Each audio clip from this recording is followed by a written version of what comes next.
So I'm 35 and I have no real good friends that I see and hang out with.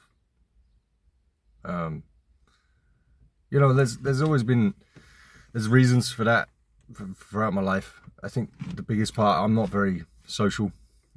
Far from it. I'm not the most confidently outgoing and social person.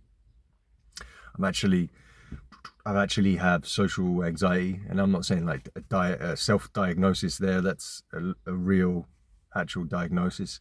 Um, so that's been tough to live with throughout my adult life. It's gotten better as I've gotten older, but that's because I've done a lot of work on myself, and I'm much more comfortable with in my own skin and who I am as a person. So it's gotten better, but it's still there, and it's probably always going to be there.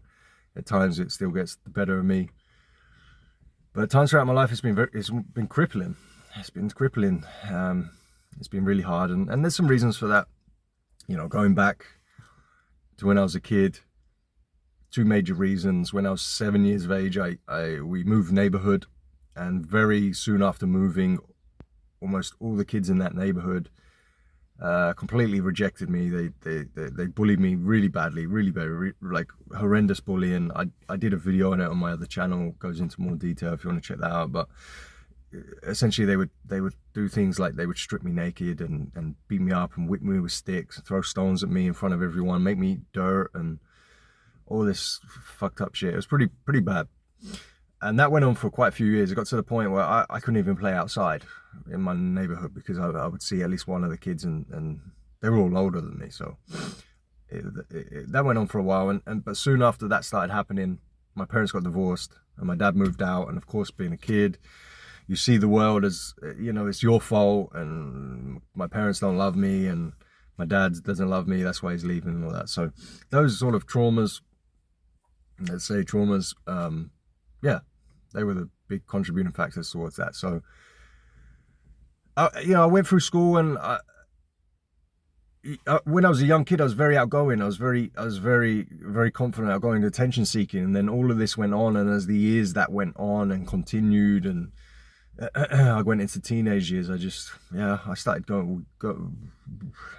retreating within myself and putting myself out there less and less. But I always had friends from school. I was always okay with that. I was never lonely at school. I wasn't unpopular at school. I wasn't one of the most popular kids, but I wasn't unpopular. I was there. I sort of got on with everyone, even some of the popular kids. But I came away from school with two great friends, and we're still friends today. And maybe that seems counterintuitive because of the video and telling you I haven't got friends, but I don't see these guys. I don't see them. I live in Cyprus. They live in the UK. Right? I see these guys once every few years. Okay, now we are still great friends. Like, I was best man at one of them's wedding. I'm going to be joint best man at the other one's upcoming wedding in a couple of years. So I have those guys, but I never see them. Right? It's like that. Um, but yeah, so I moved. So when I moved when I was 23.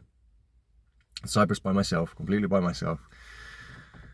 Didn't have anyone out here, didn't know anyone or anything, and experienced some serious loneliness for those first 3.5 months. I was really, really lonely, and I couldn't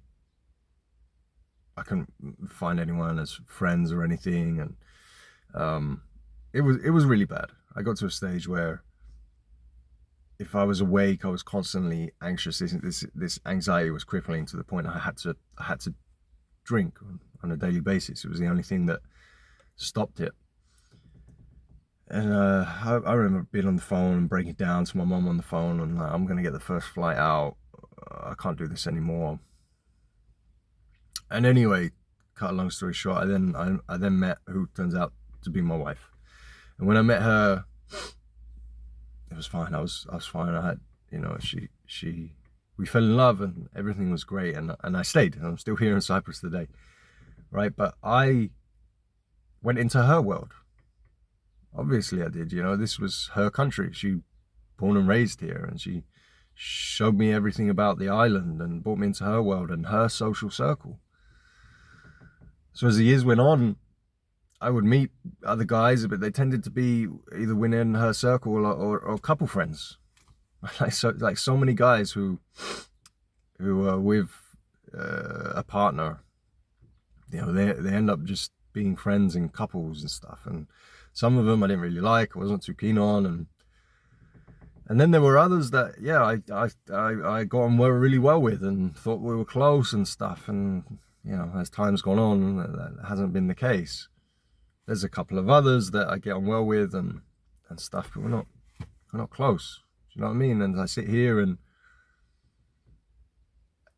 honestly, I don't have friends here. I've been here for 13 years. I don't really have friends. I thought a couple of other workmates that I thought I was getting close to didn't really work out.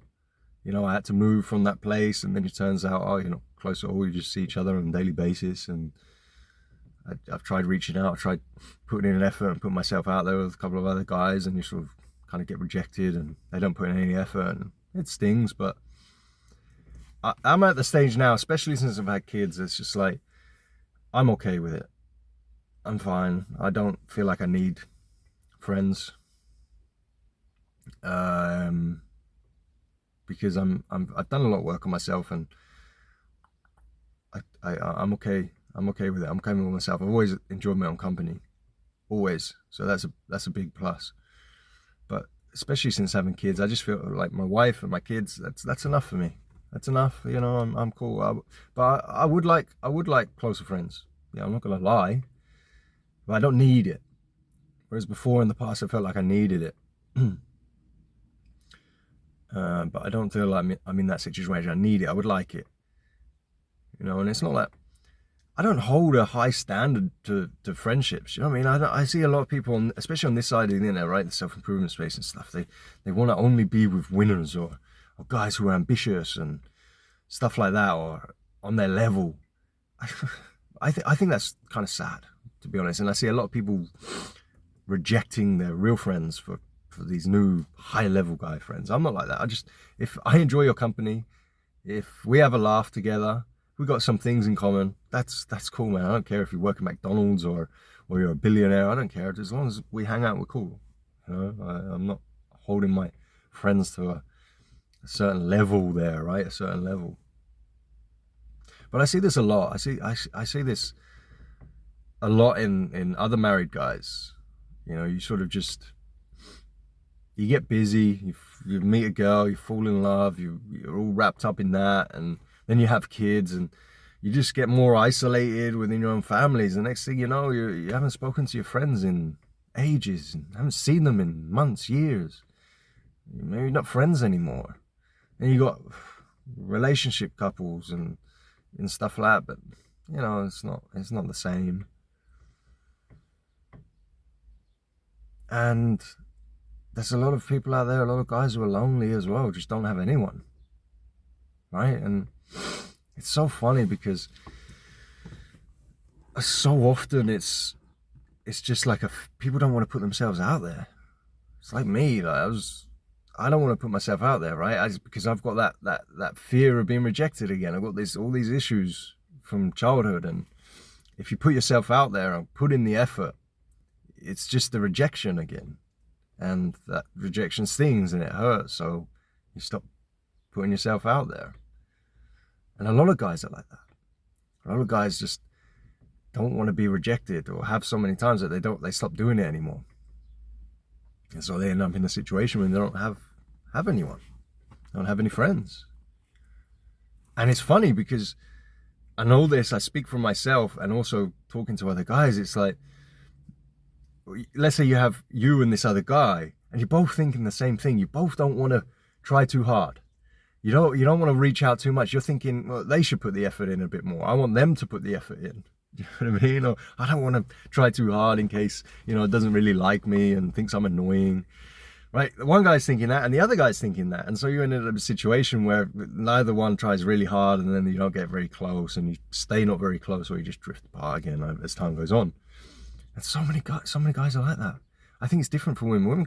Women are more social and more social creatures than guys naturally, I think. And guys, we're like that, man. There's so many guys who just we're just like broken children. We're broken children. We just want people to reach out and put in effort with us and show that they really like us. And we were just waiting for the other guy to make the move and say, hey, you want to go for a beer tonight? And so my advice here, if I'm going to do advice, is just, let's say you're going, as time goes on and you meet people, you put yourself out there, put the effort in. You know, you be the one to send the message and send out the text. Let's go for a beer. Let's meet up. How you doing, man? Are you good? Put in the effort. Put in the effort to maintain that friendship, to make it a bit stronger, right? Because so often the case is the other guy is wanting the same, right? He's thinking the same. He's insecure in that way, like you. And also, if you do have friends, and maybe you get into a relationship, or just time goes on or whatever, you got to keep putting the effort, because even the best of friends, time will, when you've got your own lives and your own thing going on, especially you get with a woman, you get married and you have kids, especially with all that, like, you will drift apart. You might stay friends, but it won't be the same, and you got to keep up the effort. You got to keep trying to, even if it's just messaging back and forth, a phone call. Do you know what I mean? You haven't got to see each other. You can understand that your lives are busy, you got responsibilities, but just stay in touch. Stay in touch. Try and stay as close as you can. Don't let your circumstances and time get in the way of that, because it's important. You know, like I said, I'm comfortable with myself. I like my own company, and I'm okay with being by myself, but I would definitely prefer some more regular friends. Of course, can't deny that. But that's my other point, is even when you're doing all this, and even if you do have good friendships and you maintain them and so on, you still got to work on yourself. You still got to work on being alone and being your own best company, and being okay with the fact that, hey, maybe you won't be. Maybe you never have really close friends in your life, but you know, you'll accept it. You can be okay with accepting that, because you are your own best company. Like, you enjoy your own company and enjoy yourself, and you don't need others. You want them, but you don't need them, and that takes time. And, you know, you got to spend a lot of time on your own. You got to work on yourself. You got to do the deep work, but you've always got to allow that space, because you can't rely on anything external to get you through, man. So that's my advice. That's my experience with things. Yeah. What's your experience with it, guys?